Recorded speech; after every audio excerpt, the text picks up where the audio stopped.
I placed the last candle into the icing just as the doorbell rang. Colin's voice came through. First cheerful, distracted, followed by the soft click of Victoria's heels. She floated in like she owned the place, her perfume, arriving a full second before she did. She handed me a neatly wrapped box, kissed my cheek, and told me how beautiful the house looked. Colin grinned and slipped past her, already eyeing the cake. The evening moved with careful rhythm. They told stories. I laughed in the right places. Victoria offered to pour the wine, and I let her. I didn't need to perform tonight. I only needed to remember. At one point, Victoria excused herself. Phone in hand. Just a quick birthday message with my parents, she said. The patio door clicked shut behind her. I didn't mean to eavesdrop, but the breeze carried her voice clearly through the cracked window above the sink. Russian, confident, sharp. Yes, it's a perfect setup. Big house, no mortgage. She's old. Fragile. She'll be gone soon. And then it's ours. I stood still, sponge in hand. My fingers dug into the ceramic. A silence followed. Then the clink of a wine glass. Victoria laughed. Lightly said something about keeping it quiet for now. Then footsteps closer. I stepped back into the kitchen just as she entered from the patio, her phone tucked away, smile polished. You should try the wine, she said. It's French. Colin picked it. I nodded and poured myself a glass. My hand didn't shake. At the table, Colin held up his fork like a microphone. A toast to Mom, he said, for surviving another year of me. Everyone laughed. Victoria raised her glass. To health, she added, her eyes meeting mine. And to what comes next. I smiled. I clinked my glass gently against hers. Colin was 8 when the ranger called from the hospital. A windstorm had brought down a tree just after dawn. My husband never saw it coming. I remember sitting on the floor in the hallway, still in my nightgown, holding the phone with both hands like it might break. It didn't matter. Everything else already had. After that, I stopped thinking about myself as a woman with options. I was just Colin's mother. I took the early shift at the library and freelance work on weekends. We had rice and eggs more often than not, but he never knew what we couldn't afford. I never remarried. Some said I was stubborn. Others said loyal. I think I just didn't have the energy to explain my grief to anyone new. When the chest pain came last year, it passed quickly, but it scared him. What if something happens and I'm not around, he said. I told him not to worry. I wanted him to feel secure. I wanted him to know he'd always have something of mine, even if one day I didn't. So I transferred the house to him. No strings, no clauses. It felt generous at the time. Loving even. Victoria appeared 6 weeks later. She was all compliments and folded linen napkins. She praised the crown molding, asked about knocking out the wall to open up the space. She called the guest room the nursery, eventually. Once I caught her sketching a layout in a notebook, the front porch labeled potential sunroom. I didn't argue, but I began writing things down, what she said when she said it. Not out of paranoia, out of pattern. I'd translated enough diplomats to know when a speech was being rehearsed. We were clearing the table when Colin mentioned it. Victoria was already stacking dessert plates, her hand moving with practiced ease. Your parents might look at places nearby, he said, wiping his hands on a dish towel. Just rentals for now. Nothing serious. Victoria didn't look up. They want to get familiar with the house, she added. It's where they'll help raise the baby one day. The baby. There'd been no announcement, no hint. Just an assumption woven seamlessly into conversation, as if the house were already theirs and the future already assigned. I didn't ask questions. I smiled, took the plates and told them I was tired. I washed everything slowly, hands steady, then went upstairs and opened the fireproof box in the hall closet. The deed sat exactly where I left it last year. Signed, notarized, finalized. My name no longer sat on the title. No clause had been added for life use. No occupancy rights.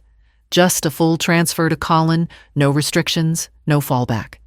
I had meant it as a gesture of trust. Now it read like a resignation. The next morning I called Martin Fuchs. We hadn't spoken in years. He was retired from the UN, now consulting on immigration fraud cases. He answered on the second ring. "Still alive?" Verena barely, I said. "I need a favor." He didn't ask why, just asked for a name and spelling. I gave him Victoria's full name, the way she spelled it on the engagement announcement, and told him to let me know what turned up quietly. That afternoon, I pulled out a notebook and started marking down conversations. Not verbatim, not yet, just tone, implication, timing. I logged Victoria's calls, her family's arrival timeline, the first mention of the nursery, the second. It wasn't paranoia. It was precision. If there was a play happening, I wanted to know the script. By dinner time, I'd already penciled in 3 inconsistencies between what she'd said and what I remembered. And when Victoria texted later to say her parents had booked flights for next month, I simply replied, "Looking forward to it." Victoria had started showing up during the day. She claimed to work remotely, but I rarely saw her open a laptop. Instead, she moved things, framed photos, shifted slightly.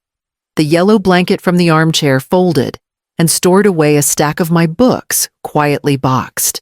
I never saw her carry anything out, but things disappeared just the same. She took her calls on speaker now, mostly in Russian, as if I didn't exist in the room. I folded laundry in the hallway and let her voice drift toward me like music through a cracked door. "That deal in St. Petersburg failed," she said one afternoon. "But this house, this will work. Another day. No, she hasn't changed anything in the will. He still has access." She never addressed me directly during those moments. I never interrupted. It was better that way for her to believe I was as harmless as I looked. That night, an email arrived from Martin. It was sparse, clinical, the kind of message only someone like him would send. Victoria Rukova, current spelling, entered on student visa 4 years ago under surname Rukov. No legal name change recorded. No marriage or adjustment of status filed. The engagement announcement had listed her as Victoria Alenina, a third name. No legal trail. No updated paperwork.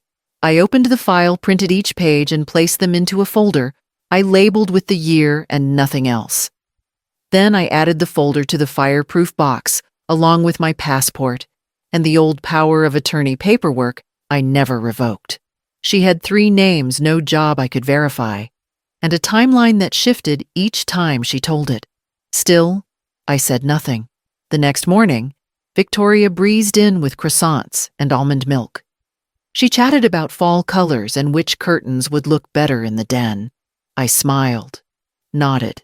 Later that afternoon, Colin called to say Victoria's parents would arrive in 3 weeks. He wanted to plan a welcome dinner.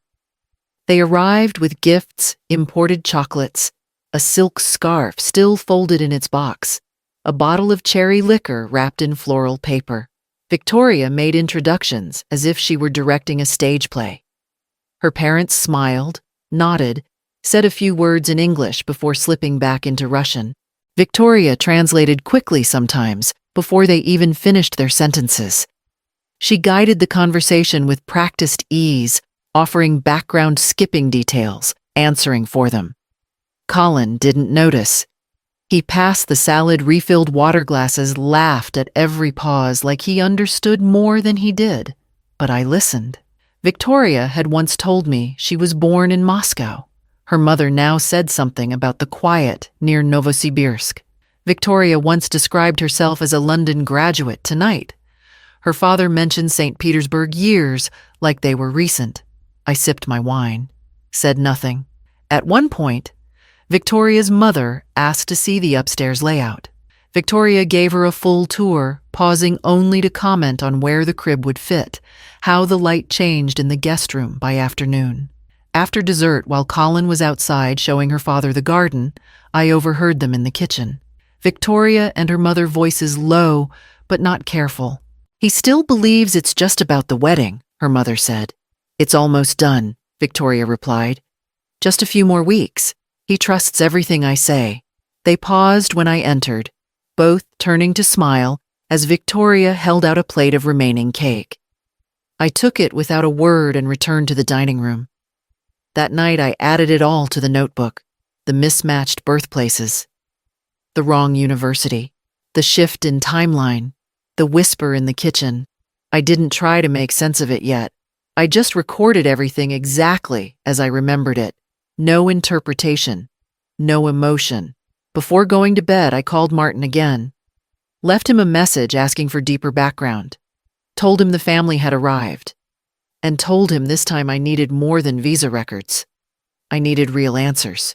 By morning, a bank envelope was waiting in the mailbox. The envelope from the bank looked ordinary, one of those pale business kinds that never bring good news. I almost set it aside with the bills, but the return address caught my eye. Inside was a courtesy notice confirming the refinancing application for the property on Maple Hollow Road. My address. My home. The letter named Colin and Victoria as primary borrowers. I was listed under non-residing occupant. I read it twice. The words didn't change. At the bank, the manager smiled the way people do when they think it's a misunderstanding. "It's common for families to adjust ownership as circumstances change," she said. "Your son must have thought." "My son doesn't handle my finances," I interrupted. "And I didn't authorize any change." She hesitated, then asked for ID. I handed her my passport. She copied it, checked signatures, and nodded. "I'll freeze the file pending verification." "Do that," I said, "and send me a written confirmation." When I left, the air outside felt clearer, not because anything was fixed, but because the truth had finally stepped into daylight. That evening, Colin and Victoria stopped by unannounced. Victoria brought flowers, the kind sold by the bundle near checkout counters. She smiled, too warm, too quick. "How was your day?" "Verena," she asked. "Quiet," I said. Colin went to check the basement water heater, claiming it made noise. Victoria leaned close, her voice soft but deliberate. "She really should consider long-term care," she said, half-whispered, like a suggestion meant for someone else. I reached for my tea and pressed the small recorder button beneath the table's edge. She didn't notice. When they left, I played the short clip back once, labeling the file on my computer "Evening Conversation." Refinancing. Then I sat by the window until the streetlight flicked on outside. I didn't call the bank again. I didn't call Colin either. I just waited for the next piece to fall into place. I didn't wait for another letter. The next morning, I walked into the credit union where I'd kept my accounts for 30 years and closed them all. I opened new ones under a trust name, quiet, clean, untouchable. I moved every cent. Then I went to my lawyer's office and updated my will. Colin's name came off. I didn't leave a note or an explanation. Just a signature, witnessed and notarized. Power of attorney gone. I signed the revocation paperwork and mailed it certified. The copy went in the fireproof box beside the others. That afternoon, I bought 2 security cameras. One faced the entry. The other stayed hidden near the kitchen, the room where most of the whispers happened. I didn't change the locks. That would raise questions. Instead, I installed a small digital recorder under the side table in the den where Victoria liked to sit and talk on the phone. I left it running whenever she visited. Her voice, over time, filled my hard drive like layers of chipped paint. A week later, she arrived unannounced, holding a sleek, unlabeled bottle wrapped in tissue paper. "These are herbal sleep drops," she said cheerfully. "European, natural. They helped my mother a lot." I smiled, took the bottle gently, and set it on the counter. "They look lovely," I said. "Thank you." That night, I placed the still-sealed bottle into a padded envelope and drove to a private lab 3 towns over. I paid in cash. I didn't ask for a rush. I just wanted it done. By the time I got home, Victoria had already texted twice. "Did you try it yet?" And then, "Sleep well, Verena?" I didn't answer. I plugged in the security cameras, checked the footage, and sat down to label a new audio file. It was from 2 days prior. Victoria's voice telling someone I don't think she's aware of anything. If she is, it's too late. I labeled it false confidence. Kitchen. The next morning, the first email from Martin arrived. The table was set with quiet elegance. I'd let them plan the evening this year. Colin said it would take the pressure off me, though I hadn't asked for relief. Victoria chose the restaurant, reserved the private room, picked the wine. Everything was crisp, controlled, curated. There were 7 of us, including her parents, and a couple from Colin's office. The mood was light, full of small compliments and shallow toasts. Victoria looked radiant, she always did when she felt in charge. After the main course, she stood holding her glass high. "This one's in my native tongue," she said sweetly. "It means more that way." Then she turned to her parents and slipped into Russian, her voice smooth and assured. "To long life, but not too long. Just long enough to hand everything over." Colin chuckled, clueless. Her parents smiled. Victoria took a proud sip. I set my fork down, wiped the corner of my mouth, and answered in Russian, clear, steady, precise. "And to those who wait for others to die, may they outlive their expectations." The room went still. Victoria's face drained. She looked as if the floor might open beneath her. Her father blinked. Her mother's hand tightened around the stem of her glass. Colin stared at me. "You speak Russian?" I picked up my fork again. I used to translate for people who thought I didn't. Then I ate a bite of cake. Slowly. No one spoke for nearly a full minute. The rest of the night passed in a haze of forced laughter and quiet confusion. Victoria didn't say much after that. When I got home, I didn't change clothes. I went straight to the drawer and began sorting. Visa records printed and annotated, bank letters, notarized statements, audio files burned to disk labeled by date, lab results certified, will updates filed, power of attorney revocation sealed. Everything went into a single folder. I placed it into the safe, turned the lock, and set the key beside the old photo of me and Colin when he was 7, before anything ever needed protecting. The next day, Victoria was gone. It happened quietly, the way storms sometimes end. No warning, just stillness. 3 days after the dinner, I got an email from Martin. One line, no greeting. Subject has left the country. Flagged at departure. Multiple identity inconsistencies. Case referred to federal review. No signature, no attachment. I didn't need one.